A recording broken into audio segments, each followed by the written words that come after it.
Okay, Parashat Chayei Sarah. Chayei Sarah. So Abraham and Sarah were very, very special people. Just for the mere fact that they were willing to go against the whole entire world. The world was doing one thing, they said, I know, but we're going somewhere else. And one of the things that they really, went against was the way people were thinking and what the attitude that was going on in the world today. And they were so against it and so different that they had to run from Ur Kasdim. For me, it was very interesting to all of a sudden just like, it's like this. And how it fits with this parasha. The word Ur Kasdim, you can read it Ur or you can read it Or. It's the same letter, just the dot on top or the dot in the middle in the vav. Ur Kasdim or Kashedim. In other words, I saw in that as a hint to a place that it is so into idol worshipping that even the spiritual activity that was going there was all nourished from the shedim, which represents the avodah zarah. That's what they used to do, idol worshipping. So bad they had to go also from there. They had to go to Haran. Haran is makom shebo charon af. HaKadosh Baruch Hu also was not happy from there, and he says, "Listen, guys, you just pick your stuff and go." And all this because of their ideas, because of their dreams, and so on. Abraham and Sarah really visioned and dreamed and hoped that there's going to be a day that every man, when I'm saying man, I mean human, will have the right for human respect and to be treated as an equal human being. Why? For only one reason. Because that human being was created b'tzelem Elokim. All humans were created b'tzelem Elokim. And this is something that we should internalize as well when we interact with people who are, not exactly thinking the way we are, or maybe don't share the same faith and so on and so forth. It does not make a difference. The bottom line is, it's a human being like you. It's a human being like you. Of course, that creates a tremendous challenge. How do I balance that with certain halachot of Bal Techon, not to go after and to kiss up and to the nations and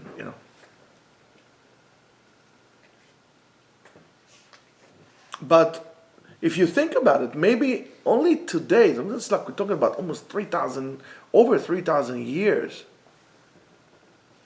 or 4,000 years. Only today, those ideas becoming more onto the surface.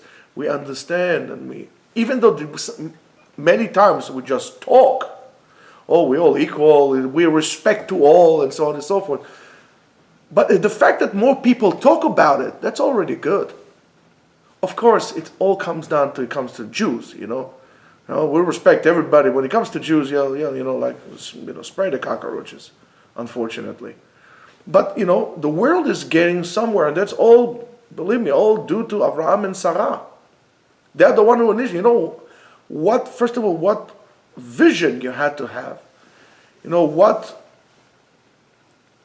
free mind you have to think that. Against the whole entire world is the world that was based on oppressing another person, ruling, oppressing, slavery. And Abraham and Sarah says, no, that's not going to happen. And we learn, we could learn from that. That's the ability to have a vision, is we learn from that one of the most significant things in the fact that we are humans is the ability to have a vision. Well, because when HaKadosh Baruch Hu created the world, when God created the world, He had a vision of how the world. That's another manifestation of B'Tselem Elokim, in the image of God. That humans can have a vision. Animals don't have a vision. I don't care if you're Darwin's grandson. Animals don't have a vision. They can't think to the future. They can direct their actions towards the future. Humans can. And only when you have a vision, only then you can move forward. You could progress. You could develop and really fulfill the destiny and the mission that we were given and we were destined to. Is and only a person who was only a creature that was created in the image of God can do that, and to live up to that, to be B'Tselem Elokim. To be B'Tselem Elokim. You want to make sure that it's not speeding like last time. What happened last time? I don't know, but it's fine now. It was right, yeah? Okay. So, I mean, and if you look at this in history, you have books upon books of history and stories of people that really dare to dream on something that at that particular time seemed impossible. And these are the people in which humanity, as a general, was able to progress and develop. If it wasn't for these people, it wasn't the case. I mean, to me, it's so sad to see how people are being manipulated into political agendas. It's very hard to at least for me to accept that, because I think that those people are taking advantage of people. But if, for example, you will see the relationship that a person, let's say like Martin Luther King, had with the Jews, it's amazing. I said to somebody a while ago when they were doing all this, beating up the Jews in the streets and this whole thing, I said to somebody about what Martin Luther King said about the Jews. And he should do it. It's amazing how much Jews supported him, helped them. That movement, when there is the pictures of him and rabbis walking with Sifrei Torah in the street. I didn't see any white priest going with them, but Jewish rabbis did, with the Sefer Torah. Because that was a noble thing to do. That was the right thing to do. No man should be oppressed. No man should be oppressed. And every man deserves that dignity to live as a human being. And again, it's lo techonemu. We have to find the silver lining to be able to go between this and this. But there should be something that we need to bring into our attention, to be very careful with. So we have Eliezer, the servant, that goes to the land of the patriarch, right? To where Avraham Avinu's parents were, and so on. And he's going to find a wife, for Yitzchak. And that mission is on the border of impossible. I mean, to find in such a great variety of group of ladies, of women, the one that is going to fit Yitzchak Avinu, it's really the one and only, as they say. It's near impossible. So that's why he prays to Hashem, to God. And it says, Vayomer Hashem Elokei Adoni Avraham. He says, God, the God of my master Avraham, Hakre na lefanai hayom, ve'aseh chesed im Adoni Avraham. The emphasis here is on the word Hakre. What in the world means Hakre? What's a Hakre? So, if we're going to look around, you might come across the Perush of the Ibn Ezra. And it says, Hakre, I'm quoting, Hakrena lefanai ketam achen chevtzi lefanecha. In other words, he's asking Hashem, as for example, I'll tell you, Zalman, do me a favor, get my bag and bring it here. Something like this. He said, God, please, Hashem, get over here. I cannot do it without you. You bring it over here. And then, the other hand, on the other side, the word hakre refers to could hint to the word mikre. Mikre means coincidence, or coincidence. And from that, the Abarbanel, or should I say the Abravanel, by the way, that's the way you should say it. It's not the Abarbanel, it's the Abravanel. That was his name.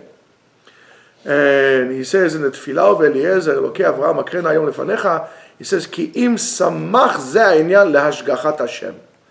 He was referring to the hashgacha, to the divine precedence or providence that he has over him. And that's why he prayed for him. So, Ech halach lefanav bekeri v'yecheso lizdamenu lemikre. Right? The word keri is like just so happens, and then something happens, just like, and keri, mikre are words that are interchanging. Kishem she'alachtem acharai bekeri. And that's very important to understand. HaKadosh Baruch Hu does not want us to follow him, follow his ways, as a coincidence. I don't know, I'm just born into that, so whatever. I don't know, I had nothing else to do.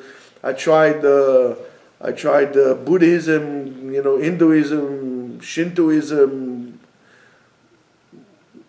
transcendental meditation, and I end up to be a Jew. I don't know, some breast of guys. It just happens, HaKadosh Baruch Hu does not want this. He doesn't want it. He wants something very specific from us. And it says, "V'mashu b'derech hashgacha," and whatever comes b'derech hashgacha, in other words, divine providence, eino mikre.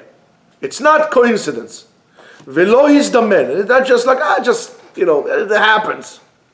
V'kvar yoren will indicate she'alach b'zeh likrat nechashim.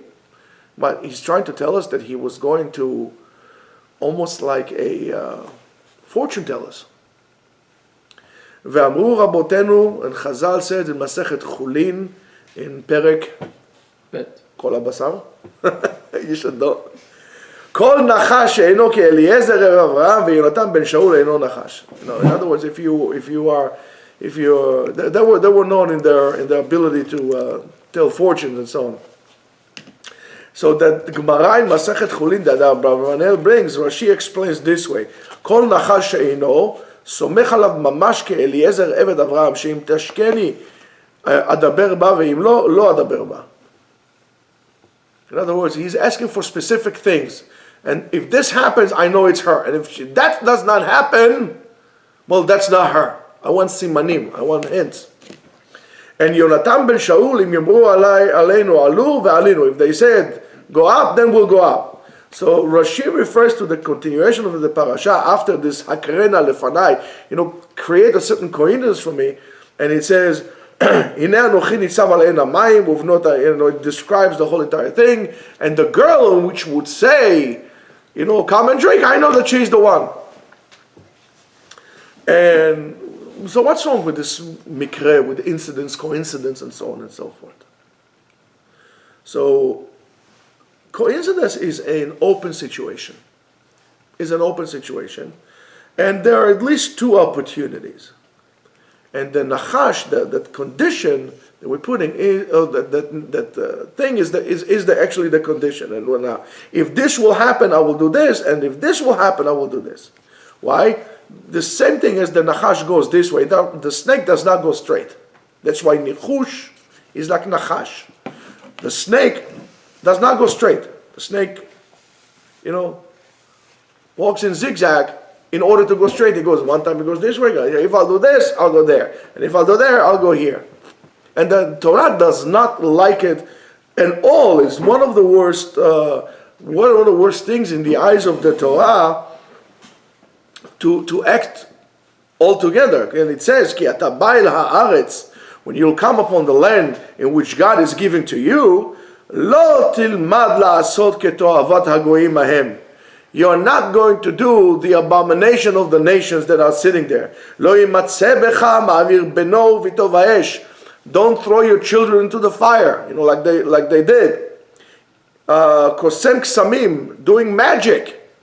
Yes, even magic for birthdays. That's not good. Me'onen u'menachesh u'mechashef. You see, so the nichush is one of them. Oh, I see that the future,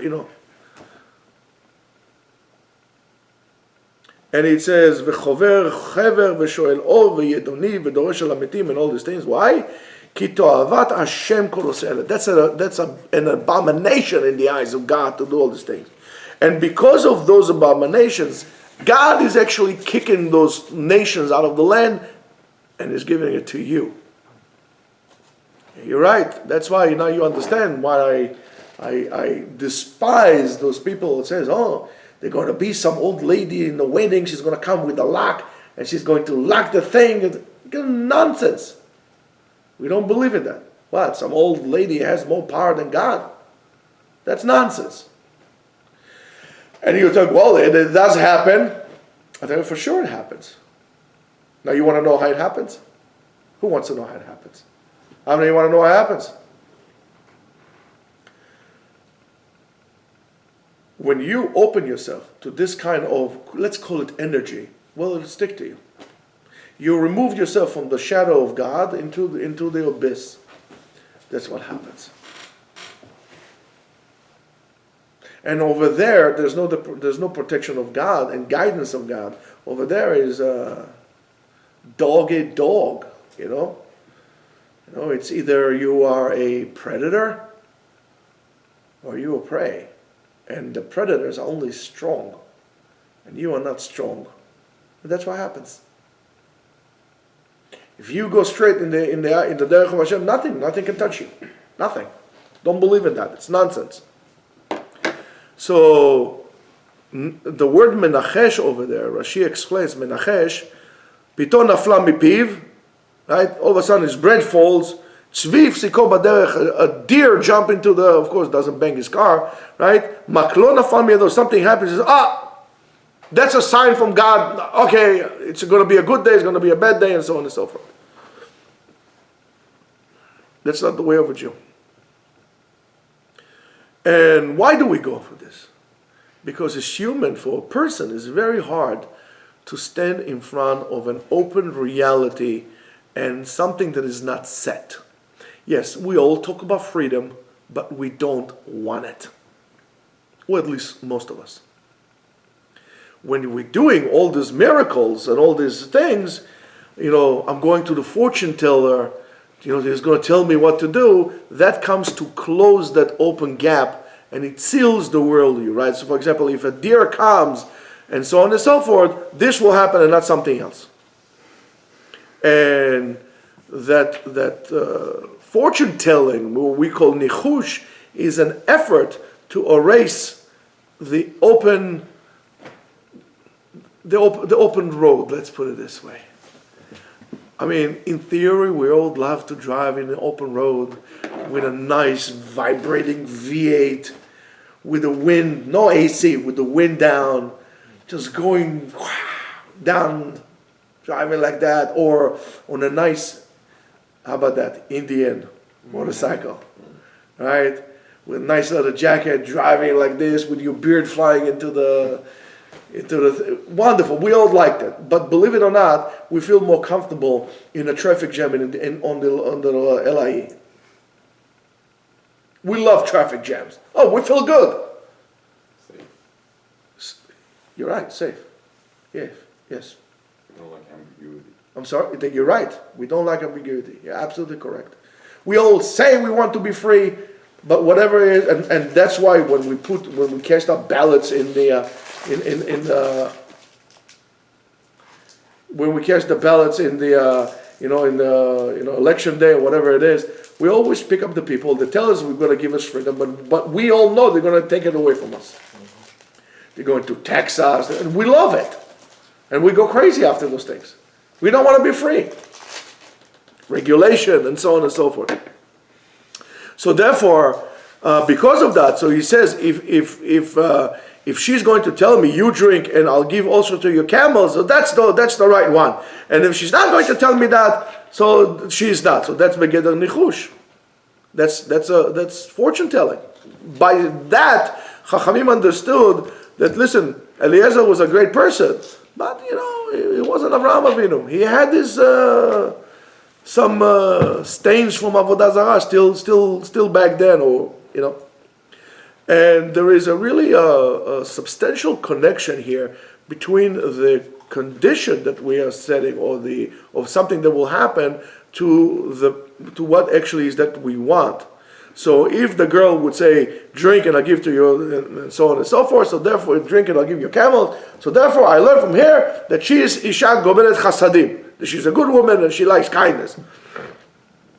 And because of that, she's going to be deserving to Yitzchak.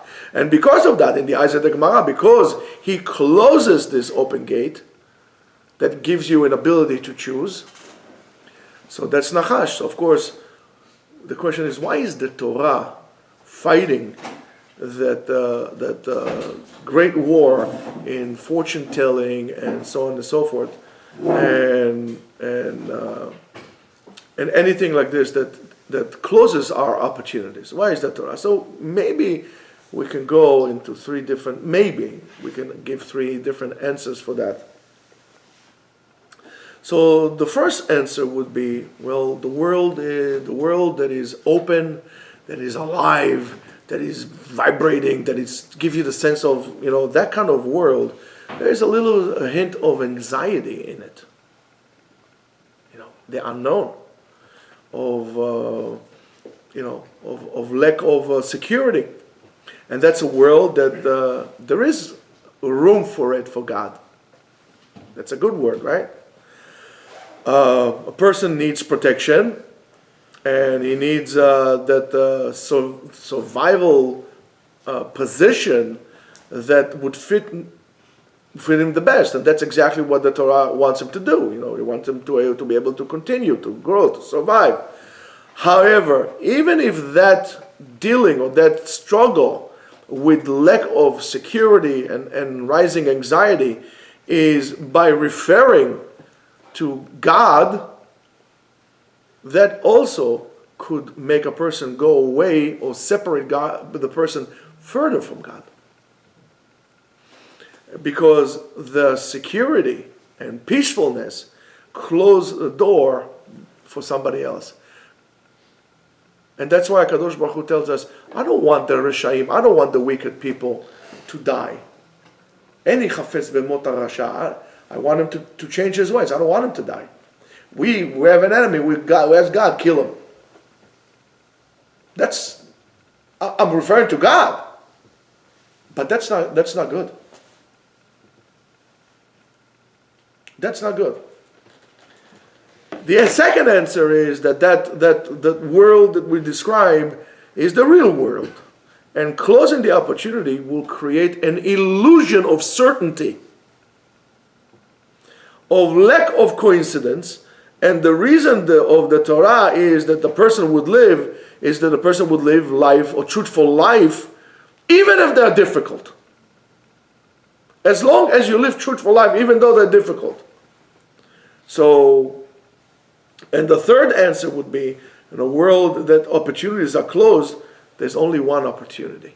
There's only one opportunity, and that's a very poor, miserable world that does not allow any open space for surprise and for multiple roles, as they say.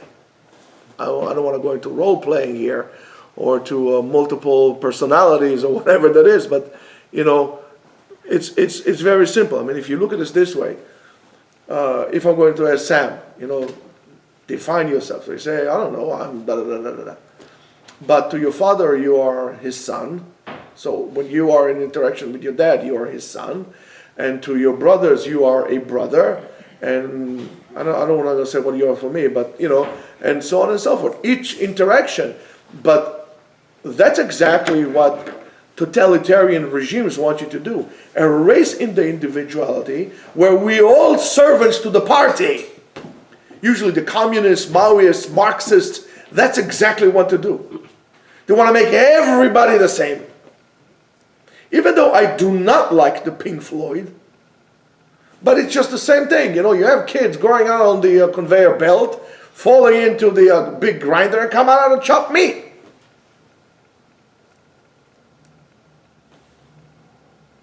That's terrible. We should celebrate diversity. We should not feel intimidated by diversity. Celebrate it. But anything that is not like us, oh, God forbid. And then we'll go to people who are different color or different, shapes and different, even among us as Jews, oh, they're not from my thing, so therefore they're not from my tribe.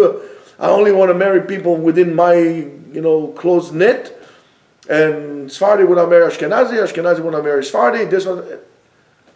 That's a terrible way to live life. We have one common denominator, which is Torah and mitzvot. We have Torah and mitzvot. And that's it. All the rest is open to interpretation. And I can tell you this, the more different you would be from your spouse in any other thing besides Torah and mitzvot, then you're going to hold the same page. The better your marriage will be. Of course, we're assuming that they are normal people who are allowing the other person to grow into this open space and creating other space, because that's enriching your life. You have your culture, you have your wife's culture. She cooks gefilte fish, you cook kebab. Terrific. So you have first course gefilte fish, then you have kebab. Yalla, lama lo. What's wrong? You drink arak, she drinks bourbon. That's terrific. It's not a problem. We want everybody the same. When you said, I only want somebody from my tribe, means you are very weak. And you would make sure not to create opportunities for growth for the others, because you cannot deal with that. And if you are like this, I have a good psychologist here, you have to give him therapy first, but then you can go to him, give you therapy, and he'll arrange you. Right, mister? Right on. Anyway, so a person, and I'm going to tell you now, that comes to a matter of emunah. Now, the issue of emunah, having faith in God, does not affect your individuality. Absolutely not. And the uniqueness of your individuality. Because the place of emunah, that place inside of you, that your emunah, your belief comes in, is the most personal place that you will have inside of you. You done? You okay? Yeah. The most personal place inside of you. A person could speak almost about everything with everyone. Right? You would speak with your friend. You're going to speak with your spouse. You're going to speak with your psychologist. Of course, what you're going to tell one is not going to share the other. With one, you're going to tell more. The other people you're not going to share, and so on and so forth. However, emunah, belief, is something so personal that you can't and should not speak about it to anybody else. It's all between you and God. Everything else, you have problems to your psychologist. Speak to to whoever you want. Speak to a stranger on the subway. But emunah is only between you and God. That's the essence of emunah. It's very personal. And that's why emunah could be expressed, again, as long as it is within the boundaries of Torah, because that's God's communication to us, right? Let's say, for example, we have a cell phone, right? So let's say I buy, I buy David a cell phone, right? David, what do you say? Thank you very much. You're welcome very much. Yes. Now, take this phone. Call me every day, call me once a week. You need something, call me, communicate with me. I'll be there. I'll be there. I'll be there. Yeah. After a year, I see David. I said, David, how you doing? Doesn't answer. Why didn't you answer me? He said, I needed you. You didn't come. Huh? Look, there's no calls from you, no text from you, no nothing. I said, no, I use smoke signals. I beat the drum. I said, but that's not the ways of communication. I was there for you. But you communicated with something that I told you not to. So within the boundaries of Torah, between the right and the left of the Torah, that's the highway. It has to be only through these ways. But that's something very personal. That's something very personal that's only between you and Hashem. And the way you express it and the relationship that you have with God is a very personal relationship. Again, but you are committed to those boundaries of Torah, but very personal. The way you expose it and what you do and what you don't do. That's why you cannot judge any person and say, oh, Idan's emunah is greater than David. How do you know? What are you, God? Either he has a relationship with you or he has a relationship with God. And if he has a relationship with God, either you don't know what you're talking about or you think you're God. You can't tell me that he has more emunah than him. How do you know that?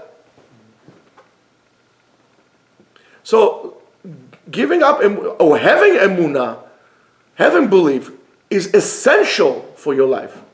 Because that's where your personality develops. That's where things come out. And you know, when a person believes, has emunah, he believes, therefore he needs to understand that he's choosing this wonderful relationship with God. I'm choosing. When I say I believe in God, I believe, means I'm choosing that relationship with God. That's the essence. When I choose that relationship with my wife, wherefore we are married. That's called emunah. When you choose that institution, it's called emunah. When a man, a person, a human, chooses to have that relationship with God. And the whole fact that you actually have the ability to choose is a wonderful, wonderful thing. And to itself or by itself is not giving up on other things. I'm not giving up on other things. In other words, if I have to believe in God, I have to give up on this. No, that's completely wrong. But rather, choosing emunah is an understanding that this is it. This is it. You know, like Robert De Niro saying, Deer Hunter. You know what this is? This is it. That's exactly it. That's it. That's what it is. There's nothing else. In other words, knowing what I'm saying, this is mine. You know, I chose this and I don't have any need in anything else. The same thing as when you marry someone, right? When you marry someone, when you go on dates, and I think many times that's the continuous answer to what Idan asked me yesterday. The ability, or what we call the shidduch crisis. There's no shidduch crisis. There's no shidduch crisis at all. The fact that people are not getting married is because they don't know how to choose. People don't tell them how to choose, how to make a choice. Somebody has to explain That's what I'm doing now. to those people. You have to learn how to choose. And when you choose, he says, oh, that's the one. That's the one I'm going to marry. By doing so, I'm understanding that this is the one and everything else is not for me. Not mine, not for me. I don't care. I don't care. I'm giving up on it. I'm letting it go. It's not mine. So when you doing so, when you choose something like this, right? That's a good thing. But when I'm forced to do something or anything, I'm not choosing. I'm forced to. I'm not choosing. And therefore, everything stands in front of me and it dances in front of me and creates a terror, tears me apart. Because maybe this one would have been better. Maybe that one would have been better. Maybe they're having more fun in Japan than they're having in a shul in Brooklyn. Maybe this, maybe that. It tears me apart. And when it tears me apart and I don't know, I feel frustrated. And when I feel like that, I choose to rebel. I didn't choose. That's why Kadosh Baruch Hu, God, was thrilled when he said, when Am Yisrael says, Na'aseh v'nishma, we're choosing it. Kadosh Baruch Hu said, okay, Adam HaRishon lo tzarich everything. Na'aseh v'nishma, we'll do it, don't worry about it. We're choosing you. As much as you chose us, we are choosing you as well. And we need to understand the capacity of this idea. So, when we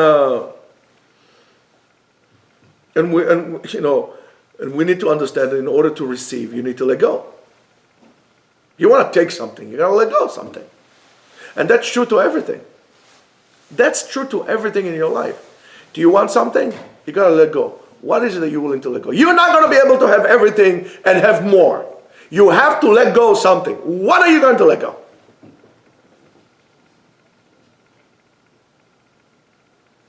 Do you make this cheshbon? Do you make this calculation throughout your life? Most of us don't. Most of us don't. So that's why when a person doesn't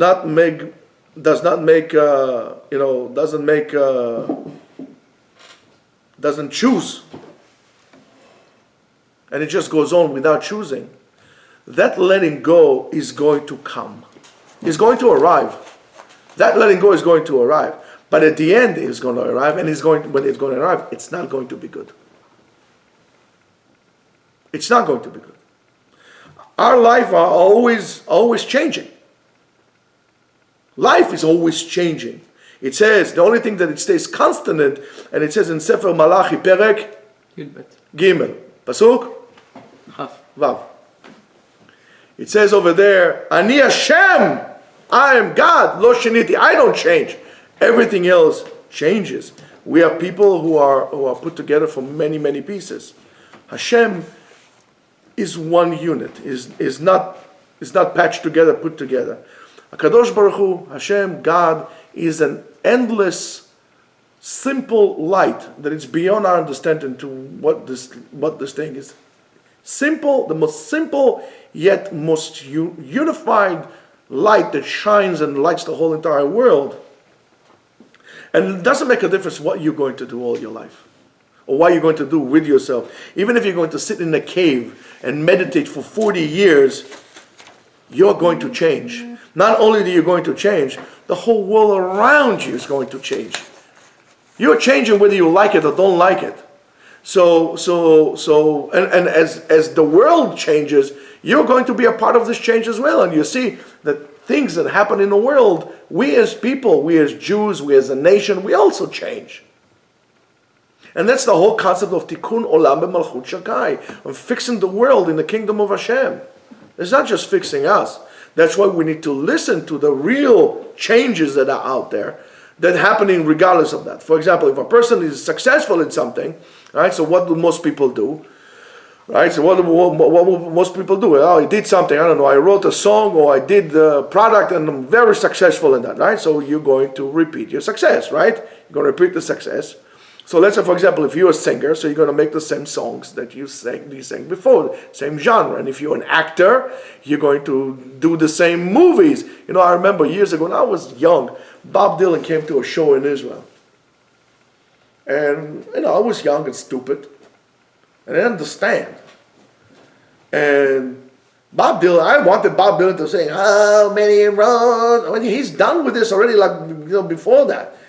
He was singing whatever he was singing, and the audience didn't like him. He wanted to sing what he wanted to sing. The audience wanted to, you know, he moved on with this. It's the same thing like listening to the Beatles, you know, I want the Beatles to reunite. I don't want them to reunite. They so, okay, the end, it's over, you move on. We want to go back to, you know, to something that was good. Create something that is good. And it's amazing to me, not understanding. I didn't understand that. And I was upset myself about Bob Dylan, but I didn't understand it because I was young and stupid. He moved on from, you know, blowing in the wind. You know, we're all going to be like, in the end, like leaves from an old maple that, you know, now it's the beautiful fall, right? And it's spread all over the place. And some crumble, some are green, some are red, some are yellow. We're not staying the same. And the reality of change is always in front of us all the time. It's ever evolving. That's why it's very important for us as well in Yahadut, in Judaism, to apply the concepts that are eternal into modern life and adapt halakha according to. You need courage to do that. We should come out of the concept of the shtetl and like try to think like we lived in Poland, you know, 250 years ago. That world is gone, it's changed. Can't bring it back. You got to make this world a better place. And what are you going to do about it? Well, take what was good, try to apply it, take ideas and apply it. But you're not going to have, you know, the courts of the Baal Shem Tov all over again. It's not going to happen. It never happens. So, and even if you're going to write the same stories, or you make the same movies, or you write the same books, are they really the same? They're not, because, in any case, everything changed already. So they're never going to be the same. So even if you think they're the same, it's not. You can't repeat things. And that's what happens when you're trying to chase and to hold something that is not really yours anymore and is not authentic anymore. And then all of a sudden he says, well, look at Mick Jagger. He's like 75 years old, still wearing leather pants and jumping on the stage like a goat. It's a disgrace. It's like, I don't want to watch them. I won't. Believe me, even if you give me free tickets to the Rolling Stones, I am not going. And I'm not going to give it to somebody else because it's a waste. And most of us, are you in a big rush, guys, to Arvit or? Okay. So most of us are really preventing ourselves from dreaming because we're afraid of failure. And there is a fear of failure. But that fear should not be from failure. That fear should be from living life without a dream. Because life with a dream and with a vision are life with a meaning. So even if the dream is not going to be fulfilled or take place the way we had envisioned it originally, but the failure of the dream is an opportunity to start and dream again and to do something else. And that's what it says. Sheva pe'amim ipol tzadik v'kam. It's in Mishlei Chavdalet. 7 times. It's a righteous man does not give up. Oh, get up again. It's get up again and get up again. And, well, this doesn't happen. I'll do this. This doesn't happen. I'll do that. So to live in a world without opportunities, without options, is to live in a secure world where halacha is halacha and so on and so forth, where the father is a father, where the man is a man and the world is the world and God is God and so on and so forth. But that's not the case, as I showed you before. If we take Sam is a friend, he's a brother, he's a son, he's a pain in the neck, everybody is something else. Hey Sam. To everybody, every relationship is different. You can't make everybody the same. You have friends that are different. And your relationship with people with different. It doesn't mean that this one is better than the other one. It has to be real and authentic to all. Otherwise, you are away taking the opportunities from other people and you're turning off the lights on them, and that's not right. So, is it worth it to give up this great beauty and the great variety for a little bit of security or false security? I'll tell the truth, I don't think so. And that's the thing. I mean, people would spend $30,000, $40,000, $50,000 to go on like a 10-day vacation and to live in an illusion that they are successful and so on and so forth, when really success has not been measured to where you went on vacation. Success has been measured by something completely different. You don't believe me? Go to a funeral. See what they say about the person. That's success. I told you a million times. Never heard yet on a funeral they say, oh, he made a lot of money. The guy was a real knucklehead. He was a good father, she was a good mother, and so on and so forth. Pay attention to those things. So when we realize these things, and we have to understand that in order to win a Gan Eden, a paradise of opportunities, that's you need to understand that that's the varieties. And the Zohar teaches us, and the Zohar says that when Adam and Chava ate from Etz Hadat, they felt to the first time death, and which is falling into darkness of failure. And death, in a way, is falling down on stage. It's falling down, and every time we get hurt and we fail and we give up, we die a little bit more. We die a little bit more until we become like old men that maybe are alive, but basically dead. There's no joy of life anymore with these people, and death is choshech, is darkness, which is the same word of shachach, to forget, right? And we need to not to forget how we actually live life, because every time we try to do that, so all of a sudden that DNA that betrays us, and we become old and the body aches and this one hurts and so on and so forth. But you have to understand that there are old men that are 20 years old, because being old is not a deterioration of the body, because our body rejuvenates, and every day there's new cells that come into our body. It says that Avraham Avinu gavad, when he died, zaken v'saveh. In other words, he lived full and fulfilled life, where the secret for this life is really in giving to other people, sharing dreams, hope, and having, of course, emunah. The only thing that could save us from failure and from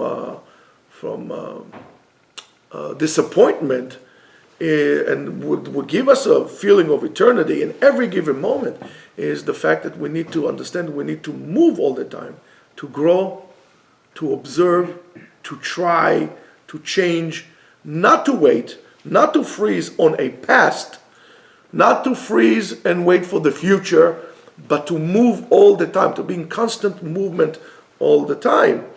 And when Eliezer, and of course, a person that is doing that, I'm going to tell you, he'll be able to find Ahavat Emet, his true love, because that will come to him. So when Eliezer meets Rivka, and she gives him, and so on and so forth, so he knows that she is, and that's going to be, the zivug is going to be right, and so on. And then Yitzchak says, Vayahavena. In other words, Yitzchak understands, Vayahavena means immediately, Yitzchak understands that from the changes that happen in this world, right, there's something happening. His mother died. The world that he knows is not the same. Now, Vayahavena means he loves her on the spot. He loves her for who she is, not because she's a substitute for his mother. And that's something to all of you. When you're going to look for a wife and you're going to be out there and you're going to marry a woman, don't look for a younger version of your mommy. After all, mommy didn't do so great with you, some of you guys. Go look for somebody that would allow you to be who you are and help you to become better, and you would allow them to become better and allow them to be who they are. Yitzchak realized that. And that's what it's called life. That's called Chaim. You come together. You love the person for who he is. And that's what it's called a tzaddik. A tzaddik is a person that does all the time what's good for the people. And by doing so, he goes on the same wave of the light wave as HaKadosh Baruch Hu himself. That's why it's called Chai. That's why, and now I'm going to explain to you something when we finish with this. That's why it's called Tzaddikim Nikraim Chaim Gam B'mitatam. Everybody dies. But a tzaddik is called Chai. Why? Because he connected himself to the light of Hashem, and our actions that really reveals to us, and so on and so forth, reveal really who we are. Our neshama is really, which is eternal, comes to this world for a very, very specific time, and to a world that's full with hardship and agony and so on and so forth. The part of what we call life is very short. What people say, I want to live the life. You don't want to live the life. If you want to live the life, you would give. You would not go on a cruise to the Caribbeans. To live the life is to live real life, not Chaim Shel Sheker. When you go on a cruise and you spend $15,000, $20,000 to go on a cruise to get seasick and to get, COVID or whatever it is, you're not living the life. When you fly first class in Singapore Airlines, you're not living the life. Living the life is connected yourself to the emunah, to the light of HaKadosh Baruch Hu. That's what it is. And that's our understanding of what death is all about, really determines a lot of how we live our lives, whether we want it or we don't want it. Everybody is afraid of dying. Some people are not even willing to talk about dying. So, but that fear of death, pachad, is the same. And that's the root of the urges that are coming out. You have urges, and in Hebrew, urges is called dachaf. That pushes you. What pushes you? Pachad. The same letter, pachad, pei, chet, daled, to dachaf, dalet, chof, echet, pei. It's the same letters. So what causes you to do all these things that you're not supposed to be doing, it's ultimately your fear. And the fear comes because you live unfulfilled life with no vision, with no hope. And then when you feel like this, okay, let me do Averah. That's the problem. But when you connect yourself to HaKadosh Baruch Hu, you connected yourself to this pure, endless light of HaKadosh Baruch Hu. You attach yourself to the light. You are called Chai, because the name of this light is called Chai.